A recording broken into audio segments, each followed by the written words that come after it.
θρησκεία από την ιατρική και βάζει τις βάσεις για τη σημερινή επιστημονική ιατρική. Η θεωρία του για τους χυμούς του ανθρώπινου σώματος, το αίμα, το φλέγμα, η κίτρινη και μαύρη χολή επηρέασαν για πολλούς αιώνες την ιατρική. Τα υγρά αυτά έπρεπε να βρίσκονται στις σωστές αναλογίες στο ανθρώπινο σώμα για να είναι υγιές και η ανθρώπινη προσωπικότητα ισορροπημένη. Στην ιστορία επίσης έχει μείνει ο ηθικός του κώδικας, στον οποίο καθορίζονται η αποστολή και τα καθήκοντα του γιατρού. Ο Αλκμαίων, μαθητής του Πυθαγόρα, μπορεί να θεωρηθεί ο ιδρυτής της εμβριολογίας, αφού μελέτησε την ανάπτυξη του εμβρίου και περιέγραψε τη διαφορά μεταξύ αρτηριών και φλεβών, ενώ ανακάλυψε και τη σύνδεση εγκεφάλου και ματιού μέσω του οπτικού νεύρου. Αργότερα ιδρύονται οι πρώτες ιατρικές σχολές, όπως η περίφημη σχολή της Αλεξάνδρειας. Εξέχουσες μορφές της θεωρούνται ο Ηρόφιλος, ο πατέρας της ανατομίας, και ο Ερασίστρατος, ο πατέρας της φυσιολογίας. Ο Ηρόφιλος από τη Χαλκιδόνα της Βυθινίας άκμασε στις αρχές του 3ου αιώνα π.Χ.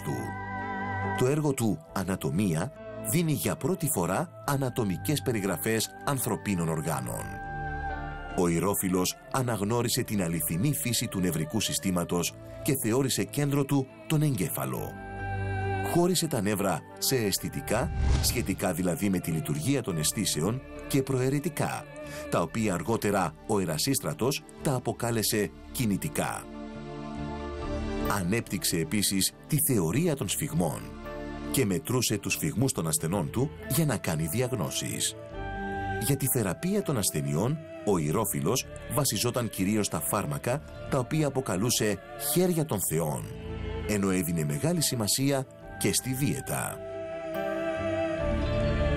Ο δεύτερος μεγάλος ιατρός της Αλεξανδρινής εποχής, μετά τον Ηρόφιλο, ήταν ο Ερασίστρατος από την Καία. Η συμβολή του εντοπίζεται στους τομείς της φυσιολογίας και της παθολογίας. Η μελέτη του για την κυκλοφορία του αίματος τον οδήγησε σε χρήσιμα συμπεράσματα, τα οποία χρησιμοποιούσε για τη θεραπεία διαφόρων ασθενειών. Θεωρούσε ότι η σωστή κυκλοφορία του αίματος συντελούσε στην υγεία, ενώ η παρεμπόδιση της κυκλοφορίας του εξαιτίας της πλήρωσης των αγκίων με αίμα και του πλεονάσματος τροφής οδηγούσε σε συγκεκριμένες αρρώστιες. Ο Ασκληπιάδης, γεννημένος το 124 π.Χ. στη Βυθινία, επηρεασμένος από την άποψη του Δημόκριτου για το άτομο, υποστήριζε ότι οι ασθένειες προέρχονται από σύσφυξη ή τη χαλάρωση των δομικών στοιχείων του οργανισμού, δηλαδή των ατόμων.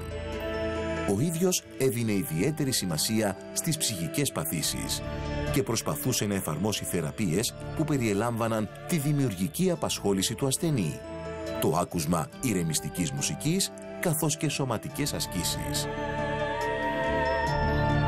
Όπως ήδη έχουμε αναφέρει, ένας πολιτισμός στηρίζεται μεταξύ των άλλων και στην επιστημονική σκέψη. Μια σκέψη όμως που δεν θα πρέπει να έχει σαν στόχο της μόνο το κέρδος ή την υστερόβουλη και φιλόδοξη σκέψη της προσωπικής και επαγγελματικής καταξίωσης. Στόχος της επιστήμης είναι όχι μόνο η λύση των όποιων λογικών ή παράλογων αναγκών του ανθρώπου, αλλά και η εσωτερική του αναμόρφωση, ώστε να μπορέσει να αντιληφθεί το πραγματικό νόημα της ελευθερίας, της δημοκρατίας και της έννοιας της πρώτης αρχής του κόσμου. Η επιστήμη χωρίς ηθική καταστρέφει πολιτισμούς και δεν τους δημιουργεί.